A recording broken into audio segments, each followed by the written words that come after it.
Géométrie, sortez un crayon de bois, une règle, vous tracez une droite de 10 cm. À chaque extrémité, délimitez-la par 2 points. À équidistance entre ces 2 points, c'est-à-dire en plein centre, notez un 3e point. C'est pénible, hein, surtout tôt le matin là pour les moins de 13 ans, mais vous allez voir, la suite est essentielle. Nommez les 2 premiers points corps et esprit. Le point central cœur. Regardez et admirez la beauté, la rectitude de la création. Cette unité simple, cette harmonie à laquelle chacun doit tendre et qui permet un équilibre délicat aux choses et aux gens. Respirez, soufflez, faites le point. Où est-ce que j'en suis aujourd'hui? Est-ce que mon corps exulte? Et c'est tant mieux. Est-ce que mon cœur est rempli d'allégresse et de joie? Et est-ce que mon esprit est en paix tranquille? Est-ce que tout cela est bien équilibré?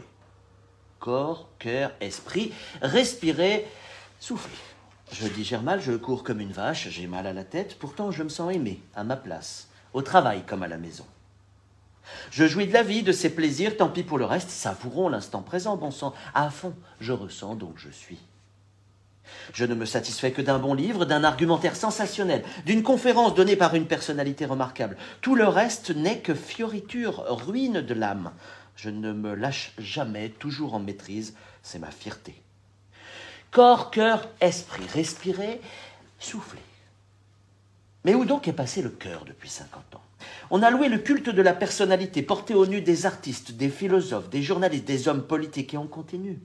Des personnes remarquables qui, dans leur vie personnelle et intime, connaissaient des hauts, des bas, des compagnes, des compagnons, des épouses, des tromperies, des fâcheries, des écarts de route. On a tellement aimé ça, on a beaucoup pardonné, on les adorait, toutes ces personnalités.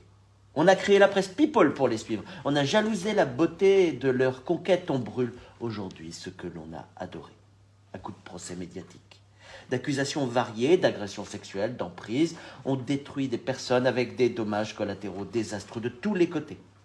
Alors je pense aux victimes, je pense aux familles, parfois je pense aussi aux bureaux présumés. Et j'attends que la justice des hommes fasse son travail.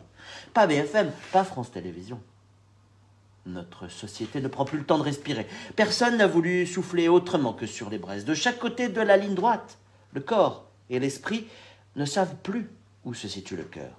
L'effet de balancier est de plus en plus violent. Pourtant, le cœur donne de la profondeur à l'intelligence, de la mesure dans les échanges de qualité.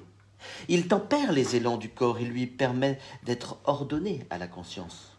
Et je ne parle pas que de sexualité, de sport, de nourriture, d'élan affectif, etc., etc. Mais où est donc passé le cœur? Eh bien, c'est pourtant simple en théorie, je vous l'ai dit.